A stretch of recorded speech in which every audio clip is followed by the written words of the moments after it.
Egypt's reconstruction diplomacy rests on shaky domestic foundations.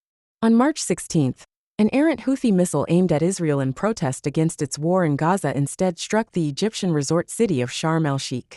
Cairo's response was strikingly measured. In an official statement addressing Red Sea security challenges, Egyptian President Abdel Fattah el-Sisi referred only to regional circumstances affecting Egypt's economy, conspicuously avoiding any direct mention of the Houthis. This restraint, while perplexing to some, aligns with Egypt's strategy of avoiding costly conflicts while advancing its regional influence through mediation and reconstruction. It is a balancing act that has quietly restored Cairo's centrality in regional politics, but that may prove hard to maintain. For Egypt, a missile landing in its popular Sinai tourist destination is no minor incident.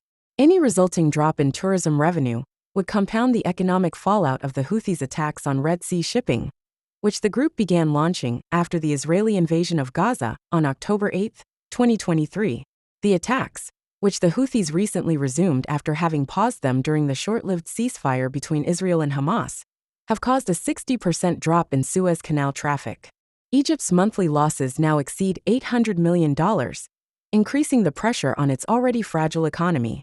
Yet Egypt has refused to join Operation Prosperity Guardian, the US-led naval coalition countering the Houthis' aggression, in order to stabilize Red Sea shipping lanes. Instead, according to news reports, Cairo pursued back-channel diplomacy, holding undisclosed talks with the Houthis to curb Red Sea disruptions. The talks, kept secret to avoid alienating Cairo's allies like Saudi Arabia and the US, ultimately stalled. But Egypt's reluctance to militarize its response to the Houthis stems from hard-learned historical lessons. Memories of Egypt's disastrous 8-year intervention in Yemen from 1962 to 1970, a quagmire that drained its economy and prestige, loom large.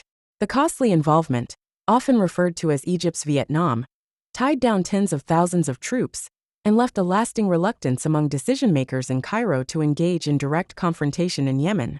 Egyptian domestic politics further complicates matters. With a deteriorating economy at home and a population highly sympathetic to the Palestinian cause, overt alignment with US and Israeli operations targeting the Houthis risks inflaming public anger over Gaza. Instead, Cairo has doubled down on diplomacy.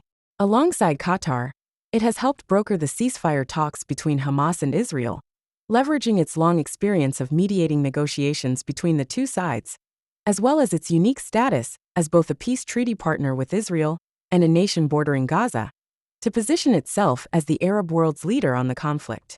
And when US President Donald Trump began to push his controversial proposal to turn Gaza into the Riviera of the Middle East, which envisioned displacing Palestinians to Egypt and Jordan, Cairo quickly countered with a $53 billion reconstruction plan for the Strip unveiled in March. The 112-page blueprint, which was endorsed by Arab leaders, came complete with AI-generated renderings of rebuilt neighborhoods, desalination plants, and tech hubs. The plan is both pragmatic and symbolic. Egyptian firms, many military-linked, stand to execute the bulk of the rebuilding, while Cairo burnishes its credentials as Palestine's steadfast defender. Prime Minister Mustafa Madbouli has emphasized Cairo's unique capacity to deliver, stating that Egyptian companies can draw on over a decade of expertise from megaprojects like the multi-billion-dollar new administrative capital to restore Gaza to a condition even better than its pre-destruction state within 3 years. Furthermore, regionally, it positions Cairo as the indispensable architect of Gaza's post-war order, a role that reinforces its resurgence as a chief coordinator among Arab states and a bulwark of regional stability in the eyes of Western powers. But Egypt's reconstruction diplomacy extends beyond Gaza. Cairo has also positioned itself as the primary rebuilder in Sudan, where civil war has displaced more than 1/3 of the population and destroyed most of the infrastructure in Khartoum, the nation's political and economic capital. In February 2025, Foreign Minister Badr Abdelhadi announced a joint Egyptian-Sudanese task force to oversee reconstruction, saying, "What has been destroyed in the devastating war, we hope to rebuild soon." Egypt's efforts in Sudan underscore a strategy of low-cost, low-profile military involvement in backing the Sudanese Armed Forces, or SAF, in the country's civil war. Unlike its overt and disastrous military intervention in 1960s Yemen, Cairo has opted for discreet support in Sudan, providing the SAF with Turkish-made drones and intelligence, while avoiding any deployments of Egyptian troops.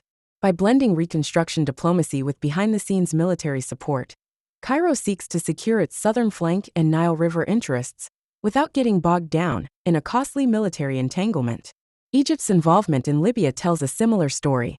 After years of backing General Khalifa Haftar, the military commander for Libya's eastern factions, Cairo has shifted toward pragmatic engagement with Western Libya's United Nations-recognized government of national accord, prioritizing economic diplomacy over hard power.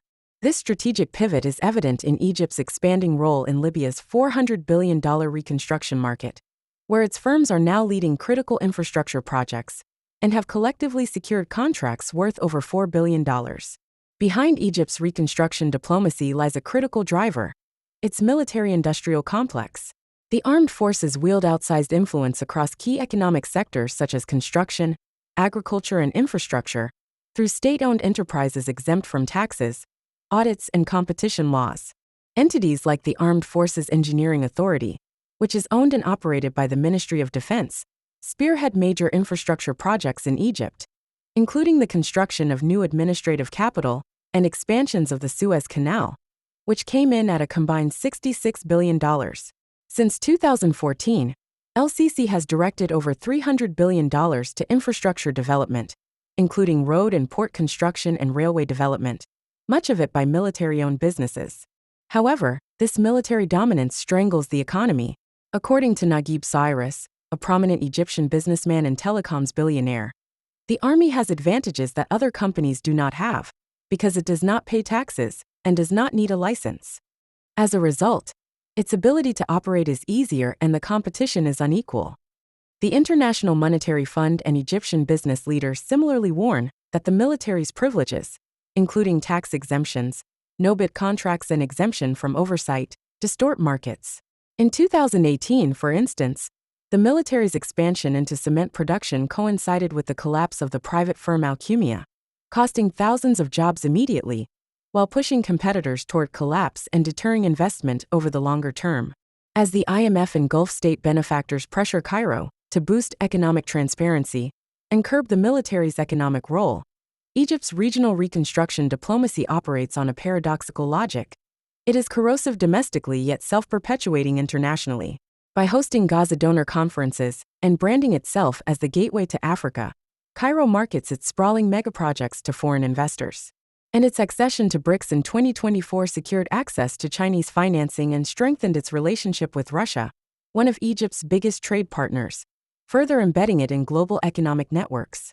Meanwhile, through these maneuvers, Egypt bolsters the perception among global policymakers that it is too big to fail, a narrative that attracts Western and Gulf bailout funds that stave off economic meltdown and sustain its construction boom.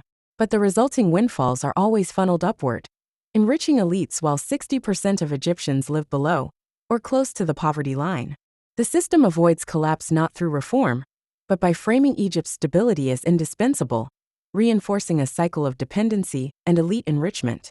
This perception was starkly underscored by Trump's special envoy to the Middle East, Steve Witkoff, who warned in a recent interview, "I think Egypt is a flashpoint. If we have a bad event in Egypt, it could take us back." By mediating conflicts, rebuilding ruins, and outsourcing its security and economic stability to allies, Cairo has masterfully reclaimed prominence without overextending its resources. Yet the foundation is fragile, and for all its diplomatic wins, Cairo teeters on the edge of crisis as a result of its resistance to enacting structural economic reforms. As the Middle East fractures, Egypt bets that being indispensable as a mediator, builder, and bulwark will keep it solvent. But whether this house of cards can withstand the region's storms depends on forces beyond Cairo's direct control: a Gaza ceasefire, a Houthi truce, or a victory by the SAF in Sudan. For now, Egypt builds on, quietly and relentlessly, hoping the world won't notice the cracks in its foundations. Elfadil Ibrahim is a writer and analyst on Sudanese politics. His work has previously been featured in The Guardian, Al Jazeera, Open Democracy, and other outlets.